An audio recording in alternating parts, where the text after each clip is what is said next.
جی ناظرین السلام علیکم. آج ویڈیو میں کچھ تاخیر ہوئی تو کچھ باعث تاخیر بھی تھا. معاملہ وہی ہے، الیکشن کمیشن کی جانب سے سپریم کورٹ میں یہ درخواست کہ الیکشن ملتوی کرنے کے حوالے سے لاہور ہائی کورٹ کا جو فیصلہ ہے اس پر نظر ثانی کی جائے. بہت امپورٹنٹ معاملہ تھا اور 4 گھنٹے سے زیادہ اس کی سماعت ہوئی. سب چیز ایمرجنسی میں ہوئی. بالکل ایسا لگتا تھا جیسے اس وقت سپریم کورٹ میں اور ملک میں ہنگامی حالات نافذ ہیں اور کوئی ایسا واقعہ ہے جو غیر معمولی واقعہ ہے. اور اس پر بات کریں گے ناظرین. اور پھر پیپلز پارٹی کے حوالے سے ایک جو پیپلز پارٹی سمجھتی ہے ایک معاملہ شروع ہوا سندھ کو کے تناظر میں، اس پر بات کریں گے. اور بس آج ان دو معاملات پر بات کریں گے. ناظرین آپ کو یاد ہے گزشتہ روز لاہور ہائی کورٹ نے ایک فیصلہ دیا. لاہور ہائی کورٹ کے فیصلے میں یہ کہا گیا کہ اور پی ٹی آئی کی ایک درخواست تھی فیئر اینڈ فری الیکشن کے لیے اور آر اوز اور ڈی آر اوز کے حوالے سے، ان کے نوٹیفیکیشن کی معطلی کے حوالے سے. الیکشن ایکٹ کے حوالے سے جو کہا جاتا ہے کہ الیکشن کمیشن کو یہ اختیار ہوتا ہے کہ وہ ریٹرننگ آفیسر اور ڈسٹرکٹ ریٹرننگ آفیسر اور اسسٹنٹ ریٹرننگ آفیسر جو ہے وہ نامزد کرے گا. وہ الیکشن کنڈکٹ کرنے کے لیے یہ سارا پروسیس انتہائی ضروری ہوتا ہے اور یہ الیکشن شیڈیول جاری کرنے کے مراحل کا ایک حصہ ہوتا ہے. الیکشن کا پہلا مرحلہ یہی ہوتا ہے کہ الیکشن آفیسرز جو ہیں ان کو نامزد کیا جاتا ہے. پہلے اس معاملے میں تاخیر ہو گئی تھی، لیکن اب جب یہ نامزد ہو گئے، ان کے نوٹیفیکیشن جاری ہو گئے تو فوری طور پر پی ٹی آئی کے عمیر نیازی صاحب لاہور ہائی کورٹ پہنچ گئے. انہوں نے پی ٹی آئی کی جانب سے یہ درخواست دی اور انہوں نے یہ کہا کہ یہ جو ڈی آر اوز ہیں اور آر اوز ہیں یہ عدلیہ سے لیے جائیں اور ان کو کالعدم قرار دیا جائے اور پھر ان کی ٹریننگ منسوخ کی جائے. لاہور ہائی کورٹ نے پہلے ٹریننگ منسوخ کی، پھر وہ نوٹیفیکیشن معطل کر دی اور الیکشن کمیشن سے یہ کہا کہ یہ تقرریہ واپس لی جائے.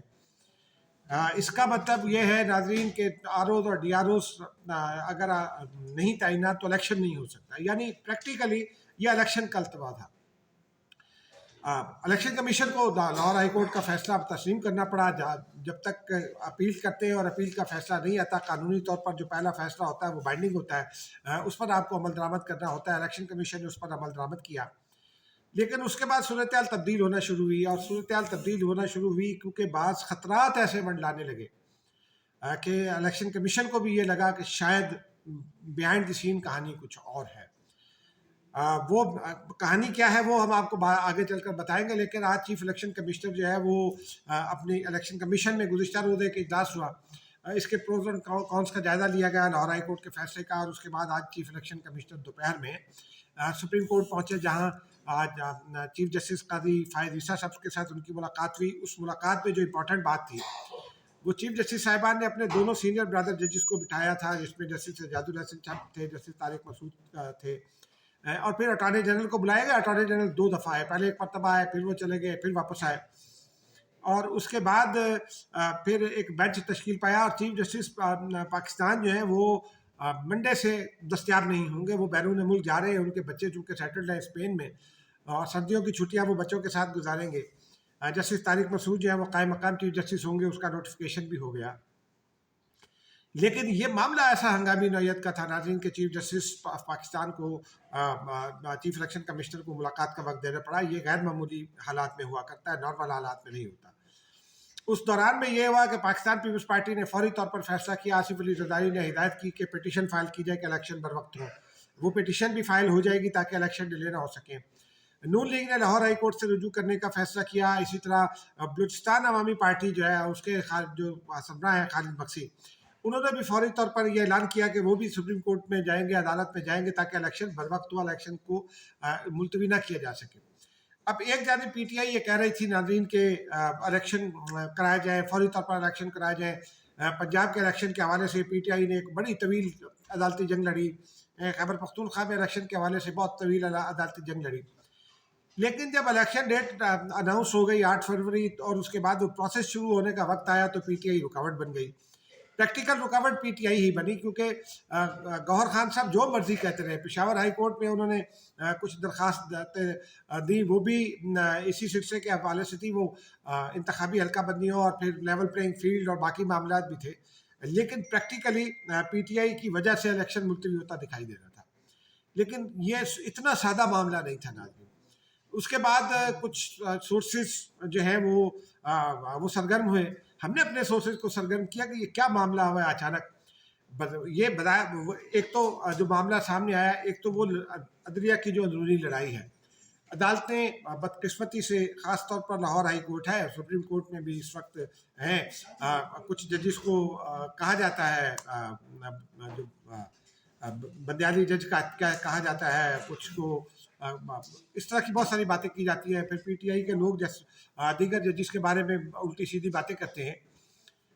لیکن یہ تقسیم بہت واضح ہے، خاص طور پر لاہور ہائی کورٹ میں. اور لاہور ہائی کورٹ کے ججز کے اس فیصلے نے ایک اور سوال یہ کھڑا کر دیا ہے کہ کیا لوئر کورٹ جو ہے وہ ہائر کورٹ کے بارے میں، یعنی عدالت عالیہ جو ہے وہ عدالت عظمیٰ یعنی سپریم کورٹ کے حوالے سے کوئی فیصلہ جاری کر سکتی ہے. سپریم کورٹ کی ڈائریکشن تھی. سپریم کورٹ نے، آپ کو یاد ہوگا کہ چیف الیکشن کمشنر کو بھی بلایا تھا، پی ٹی آئی کے وکیل کو بھی بلایا تھا، اٹارنی جنرل کو بھی بلایا تھا، نون لیگ کو بھی بلایا تھا، اور پھر صدر مملکت اور کے ساتھ ان کی سپریم کورٹ کی ہدایت پر میٹنگ ہوئی چیف الیکشن کمشنر کی اور الیکشن کمیشن کے ممبران کی، اور 8 فروری طے پائی تھی.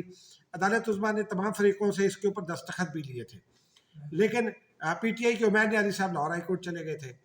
اب معاملہ یہ تھا ناظرین کہ الیکشن کمیشن نے پہلے عدلیہ کو لکھا تھا، لیکن عدلیہ نے یہ انکار کر دیا تھا کیونکہ موجودہ حالات میں عدالتیں جو ہیں وہ اپنے آپ کو کسی سیاسی مہم جوئی کا حصہ نہیں بنانا چاہتی. یہ بنیادی بات ہے، کیونکہ عدالتوں نے جب بھی ڈی آر اوز دیے ہیں، الزامات عائد ہوئے ہیں. 2013 کا تو الیکشن ہی آر او الیکشن کہلایا تھا. سب سے پہلے آصف علی زرداری نے انہیں آر او الیکشن کا، اور اس کے بعد پھر سب لوگ کہنا شروع ہو گئے تھے. اور 2018 کا الیکشن بھی ایسے ہی ہوا تھا. 2013 میں آپ کو یاد ہوگا کہ اس وقت کے چیف الیکشن کمشنر فخر الدین جی ابراہیم نے یہ اعلان کیا تھا کہ وہ عدلیہ سے آر اوز نہیں لیں گے. لیکن پھر وہ اس کے بعد بنگلہ دیش گئے ایک کانفرنس میں شرکت کے لیے. ان کی غیر موجودگی میں جو چیف الیکشن کمشنر آئے، جسٹس سردار رضا خان غالباً ان کا نام تھا، انہوں نے چیف جسٹس پاکستان کو خط لکھ دیا کہ الیکشن کے لیے آر اوز دیے جائیں، اور پھر فوری طور پر آر اوز بھی ہو گئے. اس کے بعد افتخار محمد چودھری مٹیاری میں گئے، آر اوز کو اکٹھا کیا، سندھ کے آر اوز کو، اور پھر حیدرآباد ڈویژن کے آر اوز کو، اور پھر سکھر ڈویژن کے آر اوز کو، اور پھر ان سے ایڈریس کیا. اور ملتان میں بھی اس سے پہلے اس قسم کے معاملات ہو چکے تھے. تو ناظرین، اس کے بعد عدلیہ پر بڑے الزامات لگے. اب جب عدلیہ پر الزامات لگے تو وہ الزامات ابھی بھی دھلے نہیں ہیں. چیف جسٹس آف پاکستان نے یہ فیصلہ کیا تھا کہ عدلیہ پر الزامات نہیں لگنے دیں گے، اور پھر عدالتی عملہ اس وقت مقدمات کو نمٹانے میں مصروف ہے. لاکھوں مقدمات پینڈنگ میں، ہزارہ مقدمات نمٹائے جا چکے ہیں پچھلے 1-1.5 مہینے میں. تو عدالت نے انکار کر دیا تھا. اب عدالت انکار کر چکی تو الیکشن کمیشن کے پاس کیا راستہ تھا؟ الیکشن کمیشن ٹیچرز کو تو آر او نہیں بنا سکتا تھا. ٹیچرز جو ہے وہ پولنگ آفیسر ہو سکتے ہیں، پریزائڈنگ آفیسر ہو سکتے ہیں، لیکن جو آر اوز اور ڈی آر اوز ہیں وہ ریٹرننگ آفیسر اور ڈسٹرکٹ ریٹرننگ آفیسر، یعنی وہ ہونا ہوتا ہے عدالتی بیوروکریسی میں سے ہی عدالتی شخصیات کو. اب ڈپٹی کمشنر اور اسسٹنٹ کمشنرز جو ہیں وہی بہترین چوائس تھے. الیکشن کمیشن کے پاس جو اپنے دستیاب افسران تھے ان کو بھی نامزد کر دیا، لیکن پھر ڈی سیز وغیرہ کو شامل کیا گیا. 146 آر اوز تھے یا 149، اور اسی طرح کچھ ڈی آر اوز تھے. اب جناب یہ ہوا یہ کہ جب پی ٹی آئی کی درخواست آ گئی تو الیکشن کمیشن کو حکم واپس لینا پڑا. لیکن اس کے بعد جو خبر ہے اس میں وہ یہ ہے کہ کچھ قوتیں سرگرم ہوئیں کہ ملک کو کسی غیر آئینی اقدام کی جانب لے جایا جائے. آرمی چیف اس وقت امریکہ میں ہیں اور پاکستان کے کور مفادات پر وہاں بات کرنے کے لیے موجود ہیں. ان کی غیر موجودگی میں اس قسم کی ایفرٹس جو ہیں وہ آپ یوں سمجھیے کہ یہ سوفیسٹیکیٹڈ انداز میں کوئی 9 مئی برپا کرنے کی کوشش ہوئی کچھ قوتوں کی جانب سے. اور اس پر تمام جو اسٹیک ہولڈرز ہیں، ریاست کے stake holders, not the political stake holders, ریاست کے اسٹیک ہولڈرز نے فوری طور پر مشاورت کی اور ڈسٹنس بھی کیا. یعنی یہ تاثر پیدا نہیں ہونے دیا کہ کوئی غیر آئینی کام ہونے جا رہا ہے یا کوئی غیر آئینی کام ہو سکتا ہے. اسی کو روکنے کے لیے آج سپریم کورٹ سرگرم ہوئی، اور پھر پوری طرح 4 گھنٹے کی سماعت کے بعد الیکشن کمیشن نے وہاں جو سبمیشن کی، انہوں نے بنیادی بات یہ کی کہ جو پی ٹی آئی کی درخواست تھی وہ آر اوز اپائنٹ کرنے کا جو حق تھا سیکشن 50 کے تحت اور دیگر سیکشنز کے تحت، الیکشن ایکٹ کا سیکشن 50، ان کے تحت جو حق تھا الیکشن کمیشن کو، اس کو معطل کرا دیا گیا تھا. معطل کرانے کی درخواست بھی دی تھی. سپریم کورٹ نے یہ البتہ یہ حکم دیا ہے کہ لیول پلینگ فیلڈ سب کو فراہم کی جائے. وہ پی ٹی آئی کی ایک شکایت ہے، جائز شکایت بھی ہے. لیکن وہ اب وہ دینا حکومت کا کام ہے، وہ کسی ادارے کا کام نہیں ہے، وہ حکومت نے دینی ہے اور الیکشن کمیشن نے دینی ہے۔ الیکشن کمیشن کو ہدایت کر دی گئی ہے کہ 24 گھنٹے کے اندر اندر، یعنی آج رات کی ہدایت کی گئی ہے کہ آج ہی اس کا کر دیا جائے شیڈول کا اعلان۔ اب دیکھتے ہیں کسی وقت شیڈول ہو جائے گا، لیکن ناظرین خبر اس میں یہ ہے کہ پاکستان کو ایک بار پھر ریاست کے اسٹیک ہولڈر سے اور عدلیہ نے مل کر، اداروں کے ساتھ مل کر، حکومت کے ساتھ مل کر، سیاسی جماعتوں کی رضامندی بھی اس میں شامل ہے، ریاست کو ایک اور بہت بڑے بحران سے بچا لیا ہے۔ اور اب چونکہ پاکستان کا ایک عالمی امیج بھی الیکشن ہونے ہیں، اور الیکشن ہونے کے بعد پاکستان معاشی طور پر آگے گرو کرے گا، تو یہ اب یقین ہو چلا ہے کہ 8 فروری کو ہی الیکشن ہوں گے۔ اب کوئی ایسی گنجائش نہیں ہے۔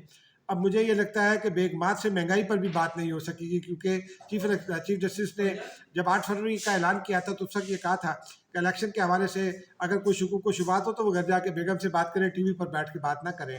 اب وہ بیگم کے ساتھ بھی اس پر بات نہیں ہو سکے گی، اور بیگم کے ساتھ مہنگائی پر بھی بات نہیں ہو سکے گی، کیونکہ جب آپ مہنگائی کا رونا روئیں گے بیگم کے سامنے تو وہ بیگمات کہیں گی کہ یہ تو ہماری شاپنگ کے خلاف ایک سازش ہے، تو ہم اس کو قبول نہیں کرتے۔ تو یہ بات بھی اب گھر میں بھی نہیں ہو سکے گی، یہ اس قدر سنجیدہ معاملہ تھا۔ ناظرین اب آگے چلتے ہیں دوسرے معاملے کی جانب۔ حافظ نعیم نے 2 روز پہلے یہ اعلان کیا تھا کہ وہ مطلب آپ کے خلاف تحریک ادب اعتماد لا رہے ہیں، اور پھر اس سے پہلے راؤ انوار کا ایک انٹرویو آیا تھا آصف زرداری پر، اور سندھ حکومت پر انہوں نے بہت سارے الزام عائد کیے، حالانکہ آصف زرداری ان کو کہہ چکے تھے کہ اپنا بچہ ہے۔ راؤ انوار کا کیریکٹر جو ہے دہشت گردی کے خلاف کراچی میں جو دہشت گردی تھی، پولیٹیکل دہشت گردی اور نان پولیٹیکل دہشت گردی، وہ بڑا کردار تھا، کوئی شک نہیں اس میں۔ لیکن یہ الزامات عائد کر جب انہوں نے کیے تو جو فرسٹ کریٹ ہو سکتا تھا وہ نہیں ہوا، کسی جگہ وہ نوٹس نہیں لیا گیا۔ لیکن حافظ نعیم نے جب یہ کہا تو پھر یہ پھیلنے لگی، یہ شک پھیلنے لگا کہ شاید کوئی قوت اس کے پیچھے ہے۔ میں نے پیپلز پارٹی سے بھی چیک کیا، سندھ حکومت سے چیک کیا، اور لوگوں کی جگہوں پر چیک کیا، کوئی قوت ان کے پیچھے نہیں ہے، اسی لیے یہ معاملہ ڈیفیوز ہو گیا۔ حافظ نعیم کے بارے میں یہ کہا جاتا ہے کہ ان کے پاس تو تحریک عدم اعتماد لانے کے لیے جو درکار ووٹ ہے وہ بھی نہیں ہے۔ ناظرین اب تک کے لیے اتنا ہی، مجھے اب اجازت دیجیے، خدا حافظ۔